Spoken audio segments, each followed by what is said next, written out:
Hi everyone, my name is Chris, and I'm here to present our paper, A Study of the Power of Heuristic-based Pruning via SAT Planning. This is a joint work with Pascal Bercher and Charles Gretton from the Australian National University. Here's a simple deterministic planning problem that we'll use as a running example. A 3-story building with an elevator and 2 passengers, and our aim is to board and onboard them to get them all to their destination. We first capture the various states of the problem by defining some variables. Each variable has an associated set of values that represent their domains, and using this we can define the initial state and the goal conditions. We'll be referring to variable assignments as facts, and we can define a state as a set of facts, one for each variable. After that, we can describe the actions that take us from one state to another, like this. Each action has a set of preconditions that must be true beforehand, and a set of effects that will become true afterward. This should be enough information to capture the planning task as a whole. Note that this is the SATs plus definition of a planning task, and there exists others, such as the commonly used strips formalism. Here's a small section of the state space for the elevator example, with dots representing the passengers. If we wanted to find a goal state from the initial state, one idea is to do some kind of forward search through the state space. Better yet, make the search more efficient by using a heuristic to estimate how far away each state is from the goal, allowing us to make more informed decisions about which states to explore first. But an entirely different idea, and the one that we're concerned with, is solving the planning problem by first transforming it into a different problem, one that we can solve fairly easily using existing general-purpose algorithms. In our case, this problem is Boolean satisfiability, or SAT. We need to transform our planning problem into a SAT problem, such that a valid plan is obtained by solving it using a SAT decision procedure. There exist many ways of doing this, but we used what's called the direct encoding. The Boolean variables that we'll use are split into 2 groups, action variables and fact variables. Action variables represent whether or not a particular action is executed at a given time step. Fact variables represent whether or not a variable is assigned a particular value from its domain at a given time step. Note that, because we need a Boolean variable for each action and a fact for every time step, it's necessary that our planning problem is a bounded one so that we can deal with a finite number of variables. We end up using this bound as a key element to our methodology later. So with just these 2 types of variables, we can come up with a series of SAT clauses that capture the rules of our original problem, such as the initial state must hold at time step 0, and the goal conditions must be met at the final time step, capital T. And if an action is taken at step T, then its effects must hold at the beginning of step T plus 1, and so on. I won't go through all of them here, but feel free to check out the slides later if you're interested. The conjunction of all of these clauses form the clause set HT. We can solve this using traditional SAT solving methods to obtain a satisfying assignment for each Boolean variable. Then extracting a valid plan is as simple as taking the action variable at each time step that's assigned as true. But this method is nothing new, and not exactly what we're interested in. We want to take this idea of encoding a planning problem in SAT and use it in a slightly different way.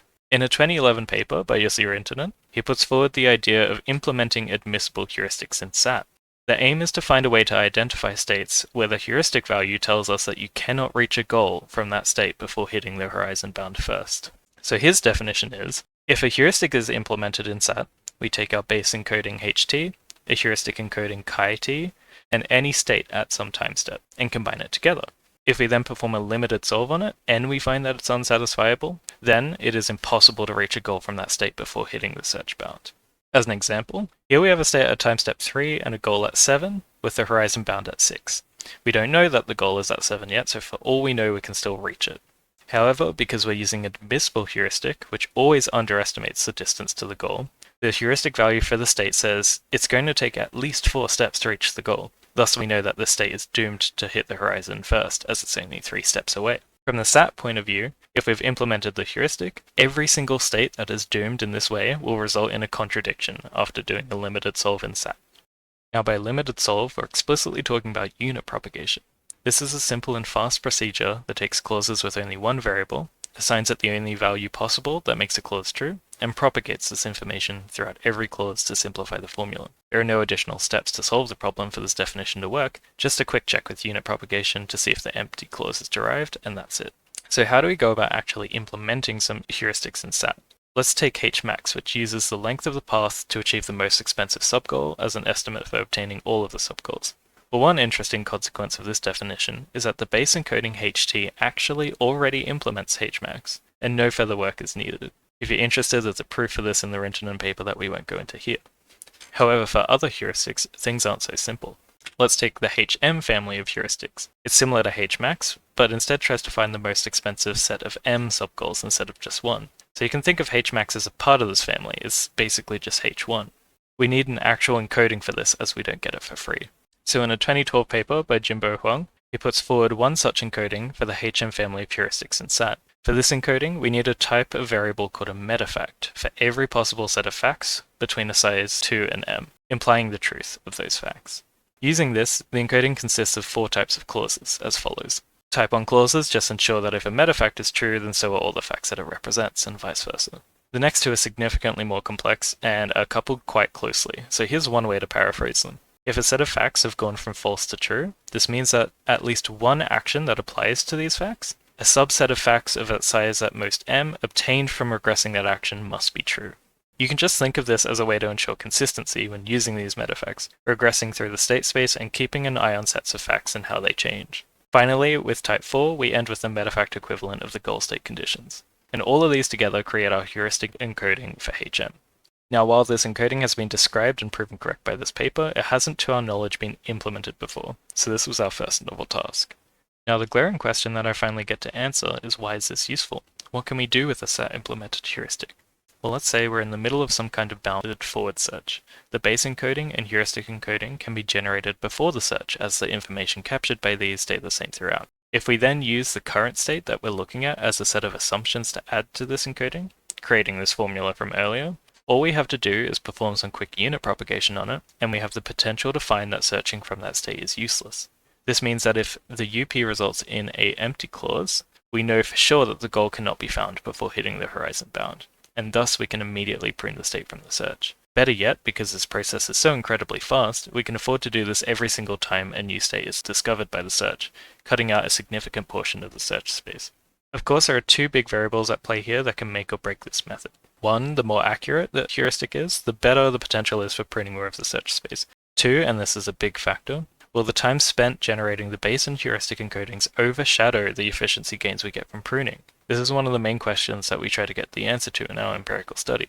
Note that because we need a bounded search in order to create the set encodings, we take a particular interest in the IDA star search algorithm, which gives us a strict bound for each iteration of the search. Also, by getting a collection of admissible heuristic estimates on the initial state before the search starts, we can pick a starting bound as the maximum of these because of admissibility, which is a bit more strategic than just starting at 1 for every search. Finally, it could seem strange at first that using the same heuristic for search and pruning results in fewer expanded states than using only the search heuristic, because surely the states that get pruned would not be visited in the first place. Well, for one explanation, there's the case where UP actually manages to solve the entire SAT formula, allowing the search iteration to end prematurely. The other stems from the fact that we perform UP on both the heuristic encoding and the encoding of the entire problem itself.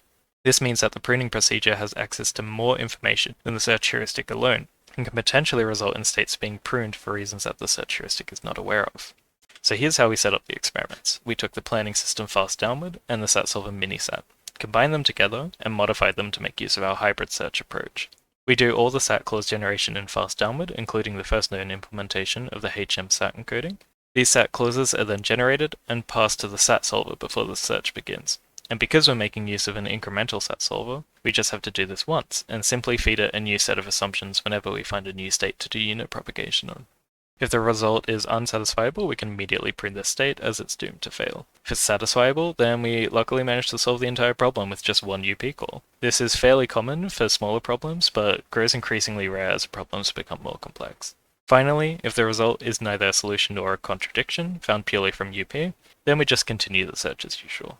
So in order to test this out, we took a collection of 24 well-known planning domains and gave our software 30 minutes to solve as many problems as it could for each domain. There are only 15 of these domains proved to yield any useful results. These experiments were split into multiple groups based on what search algorithm and search heuristic is used. Today I'll just show you the first 2 groups of experiments, which both use IDA star, but one group searches with Hmax and the other with H2. Now remember that we're talking about 2 kinds of heuristics here. The search heuristic, which is used for choosing which states are to be searched next, and the prune heuristic, which is used by our SAT procedure to determine which states are doomed to fail. These can be the same or they can be different. In each of these plots, I'm showing just 2 of the tested domains, blocks and philosophers, and problems get harder left to right.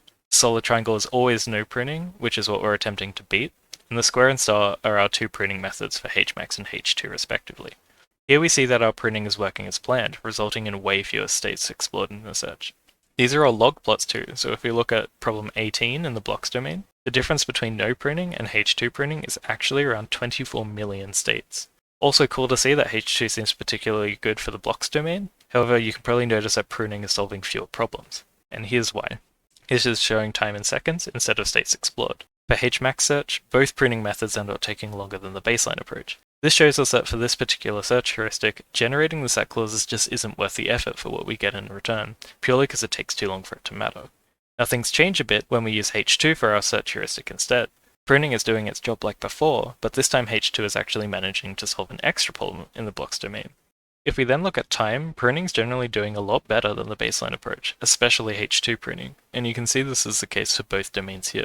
As an insight to why this overhead is so significant, here you can see just how large these SAT formulae are getting.